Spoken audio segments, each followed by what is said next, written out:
आज हम इतिहास के एक ऐसे अध्याय की बात करेंगे जिसने दुनिया को हमेशा हमेशा के लिए बदल कर रख दिया। जी हाँ, ये कहानी है इतिहास की सबसे सबसे भयानक न्यूक्लियर दुर्घटना की। एक ऐसी तबाही जिसका असर सच कहूं तो आज तक महसूस किया जाता है। तो ये सब शुरू कैसे हुआ? सोचिए, बस एक ही पल में सब कुछ बदल गया। तारीख थी 26 अप्रैल 1986 और जगह सोवियत यूनियन का चेरनोबिल न्यूक्लियर पावर प्लांट। तो चलिए थोड़ा और अंदर चलते हैं और समझते हैं कि आखिर ये तबाही हुई कैसे। और हैरानी की बात यह है कि ये सब एक बिल्कुल रूटीन से दिखने वाले टेस्ट के दौरान शुरू हुआ। विडंबना देखिए, मतलब एक सेफ्टी टेस्ट, वही टेस्ट इस पूरी तबाही की जड़ बना। देर रात का वक्त था, प्लांट के रिएक्टर नंबर 4 पर एक टेस्ट चल रहा था जो बहुत ही ज्यादा गलत हो गया। ये कोई आम टेस्ट नहीं था, ये एक जानलेवा टेस्ट साबित हुआ। असल में ये एक गलती नहीं थी, बल्कि गलतियों की एक पूरी झड़ी थी, एक के बाद एक, जिसने इस तबाही को न्योता दिया।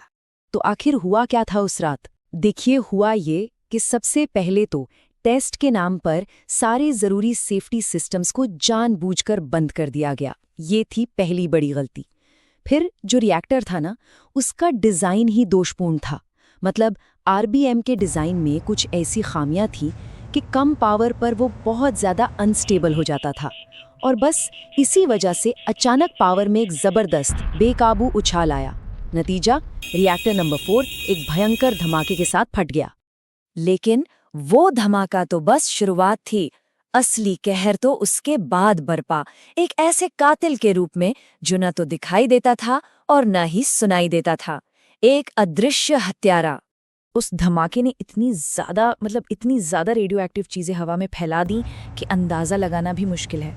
इसको ऐसे समझिए कि हिरोशिमा पर जो एटम बम गिरा था ना, चेरनोबिल से निकला रेडियो एक्टिव फॉलआउट उससे कई गुना ज्यादा था। और इस तबाही से लड़ने सबसे पहले कौन पहुंचा? वही फायर फाइटर्स और प्लांट के वर्कर्स। लेकिन उन्हें तो पता ही नहीं था कि वो किस आग में कूद रहे हैं। सोवियत अधिकारियों ने जानकारी दबा ली थी, इसलिए बेचारे बिना किसी खास प्रोटेक्शन के उस जहरीले जहन्नुम में उतर गए। उन्हें खतरे की असली गहराई का कोई अंदाजा ही नहीं था। और इसका नतीजा ये हुआ कि उनमें से ज्यादातर लोग रेडिएशन सिकनेस की चपेट में आ गए। ये एक भयानक बीमारी है। जब बहुत ज्यादा रेडिएशन शरीर के अंदर चला जाता है ना, तो वो टिश्यूज को अंदर से गलाने लगता है। और दुख की बात यह है कि इन बहादुर लोगों में से कई ने कुछ ही दिनों में दम तोड़ दिया। तो ये रेडिएशन इतना खतरनाक क्यों है? सोचिए जरा, ये एक ऐसा दुश्मन है जिसे न तो हम देख सकते हैं न सूंघ सकते हैं। ये बस चुपचाप शरीर के अंदर घुसकर उसे तबाह कर देता है। पर इस तबाही का असर सिर्फ प्लांट की दीवारों तक ही नहीं रुका। पास में ही एक शहर था, प्रिपियत, और वहां रहने वाले हजारों लोगों की दुनिया हमेशा हमेशा के लिए बदलने वाली थी। प्रिप्यात कोई छोटा मोटा गांव नहीं था, करीब 50,000 लोग रहते थे वहां। एक मॉडर्न, बिल्कुल नया सोवियत शहर जो खास तौर पर प्लांट में काम करने वालों और उनके परिवारों के लिए ही बसाया गया था। और सबसे चौंकाने वाली बात क्या है पता है? इन लोगों को शहर खाली करने का ऑर्डर देने में पूरे 36 घंटे लगा दिए गए। सोचिए, पूरे 36 घंटे तक वो लोग, बच्चे बूढ़े सब, उस जानलेवा रेडिएशन में सांस लेते रहे। और क्यों? क्योंकि अधिकारी दुनिया से इस बड़ी नाकामी को छिपाने में लगे थे। और जब आखिरकार उन्हें जाने को कहा गया तो क्या बताया गया कि अरे ये तो बस कुछ दिनों की बात है, टेम्पररी है। बस इसी एक भरोसे पर लोगों ने अपना घर-बार, अपना सब कुछ वहीं छोड़ा, ये सोचे बिना कि वो अपनी जिंदगी में वहां कभी लौट नहीं पाएंगे। चलिए अब थोड़ा और आगे बढ़ते हैं और देखते हैं कि इस हादसे की परछाई सिर्फ एक शहर पर नहीं, बल्कि पूरे के पूरे महाद्वीप पर कैसे पड़ी। एक ऐसी परछाई जो आज तक नहीं मिटी। चेरनोबिल की विरासत बहुत लंबी और दर्दनाक है।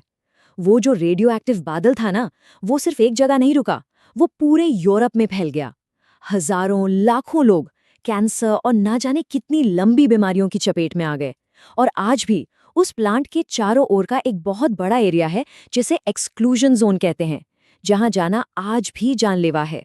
आज की तारीख में एक बहुत बड़ी स्टील की शील्ड, जिसे न्यू सेफ कन्फाइनमेंट कहते हैं, रिएक्टर 4 के मलबे को एक ताबूत की तरह ढके हुए है। ताकि जो जहर अंदर कैद है वो बाहर ना आ सके। तो हाँ, ये कहानी अभी खत्म नहीं हुई है।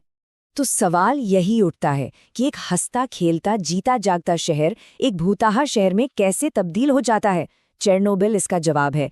ये दिखाता है कि जब इंसानी गलती, खराब टेक्नोलॉजी और एक अनदेखा दुश्मन एक साथ मिल जाएं तो कैसी तबाही मचती है।